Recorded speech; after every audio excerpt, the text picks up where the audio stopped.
Aquest àmbit del dret a decidir que ja traspassa del que són les tres organitzacions que estan més en la dinàmica del procés, i llavors ja és allò tota l'expressió més àmplia, no? Gent que no s'han constituït per al procés, que el seu objectiu no és únicament el procés. Allà hi ha els sindicats que tenen una altra raó de ser, que és la defensa dels treballadors i de les classes populars en general.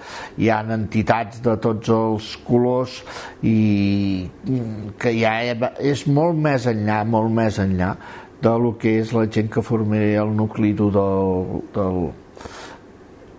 del procés, i que també és convenient que hi sigui perquè és aquella expressió, diguem, d'allò que va ser en el seu temps de la transició, doncs l'Assemblea de Catalunya, no? Allò, tot el país representat amb multitud de sectors, amb les patronals, amb els sindicats, amb les entitats culturals, per seguir avançant cap a aquest objectiu de la sobirania del nostre país.